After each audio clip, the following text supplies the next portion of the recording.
Today I'm speaking with Patrick Lencioni, president and founder of the Table Group and business author. His most recent book, Getting Naked, a business fable about shedding the 3 fears that sabotage client loyalty, urges client service providers to lose the ego. Patrick, in this book, the message is largely about becoming vulnerable. In fact, you say without the willingness to be vulnerable, we will not build deep and lasting relationships in life. This somewhat surprised me because in business you can't be too vulnerable. Can you explain how vulnerability and being naked translates to success in business? Sure. The reason why vulnerability is so important is because it leads people to trust us and to build relationships that are sticky, that people want to continue. Vulnerability is when we become human with the people we're dealing with before they do even, and genuinely, authentically be humble and transparent with them and let them see us as we really are. That means admitting when we do something wrong, or when we're not good at something, or asking a question even when we're not sure if that's a stupid question, or entering the danger and saying something to them that we know is a little bit controversial but it's in their best interest. And when we can be vulnerable, people will trust us because they realize that we are not out for ourselves, but we're more interested in them and that we're leaving ourselves open. So whether we're a leader, whether we're a team member, or whether we're providing service to a client, that willingness to be vulnerable is what leads to authentic, honest, sticky relationships.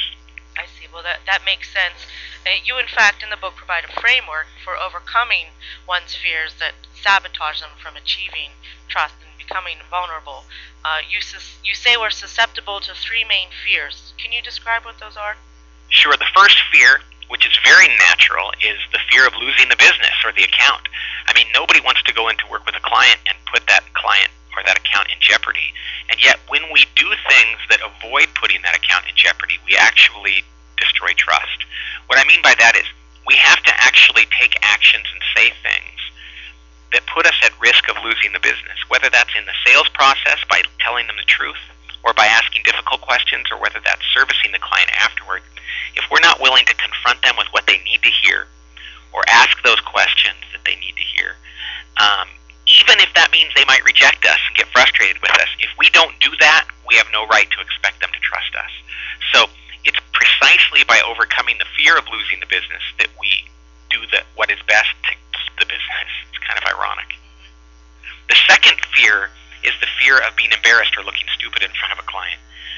When we edit ourselves or try to ensure that everything we say sounds smart, or when we hide our weaknesses from our client or pretend we don't make mistakes, eventually they're going to find out. And when they do find out, they're going to realize they can't really trust us because we're more worried about ourselves than we are about them. Great service providers will ask the dumbest question and will acknowledge and even celebrate their mistakes and admit their weaknesses, knowing that some clients will punish them for that, but 19 out of 20 clients is going to reward you for that, because what they're looking for is a service provider that's honest and humble enough to admit who they are. So again, we can't avoid looking stupid at times or being embarrassed. The final fear, and we can go into any examples if you want of these, the final fear is being seen as inferior by your client, looking like you're in a lower position by taking on projects or doing things that might make you look less important than they are.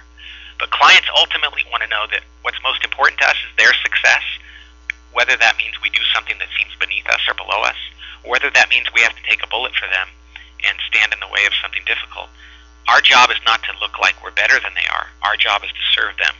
And for that matter, our job is not to look smart. It's to serve them. And for that matter, our job is not to protect our business with them. It's to serve them. And when we do those things, we earn their respect and their trust. Well, I'm sure this resonates with many people in the business world. Patrick, can you offer the steps to help shed these 3 fears? Yeah, if you want to demonstrate that you're willing to lose the business, then when you go and sell, you're going to let people know right up front what your weaknesses are. You're going to give away the ideas behind what you do in that sales call. You're going to tell them, you're going to show them what you do, and you're going to give it away at that moment, even if it means they might say, well, gee, you've just given it to me, I don't think I need to pay you now. You're going to say, well, yeah, that's right, because what I'm selling you is not really this answer. I'm selling you this relationship, and I want you to know that I'm willing to give it to you right now. So asking the difficult questions during the sales cycle, giving away the business, entering the danger with the client right there, and being honest about who you are, that is one of the most important things you can do in the sales process to demonstrate that you're actually more interested in the client and helping them than you are even than winning the deal. The way to demonstrate that you're not worried about looking stupid, there's some similarities. But one of those is to make suggestions and ask questions even when you think the client might think you're stupid. I know so many times I've been with a client where I thought, I don't understand what they're talking about, and I suppose I probably should. Everybody else looks like they know, but I don't. I'm going to ask. And usually when that happens, 3 or 4 other people in the room are like, yeah, I was wondering the same thing. And now they look at you like, okay, you're the guy that is willing to ask that question even when other people in the room aren't. Or if you have a suggestion like, hey, why don't you guys try this? Most times you're like, this might be the dumbest thing in the world to suggest, but I'm going to do it just in case there's something good here. And for every 3 times that it's dumb, one of those suggestions, people say, well, that's a great idea. And they honor you for putting yourself out there. So you can't hide your mistakes or your weaknesses. You can't edit your comments, edit your questions. And you can't worry about what they think of you. You have to be so interested in their well-being that you're willing to put yourself on the line. And then finally, the way to be seen as comfortable being inferior to your clients is by doing things that are not necessarily what you normally do, but if it's what the client needs at that moment, that you're willing to do that. If that means you have to play a subservient role, or I know like I've gone to work with clients before and taking on roles of being an administrator or running a microphone around the room so the executives can talk to one another, doing things that don't really make me look like a best-selling author, but if that's what they need at the moment, that's all that matters. Also taking a bullet. Sometimes, recently we were working with a client, and they had to cancel an event we were going to do because of something that happened that was confidential, and they had to blame us, and they had to tell the rest of the people on the team who didn't know about the confidential information that it was us who changed our schedule. And some of those people on the executive team will probably be frustrated at us, and that's okay because that's what we needed to do to help the CEO. So we have to realize that our job is not to make ourselves look better than them. It's to help them.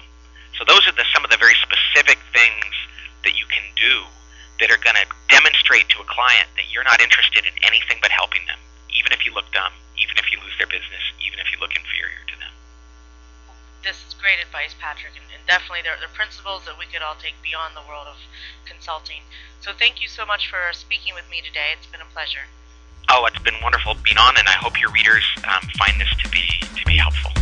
To learn more about relationship strategy, visit www.one-to-one-media.com.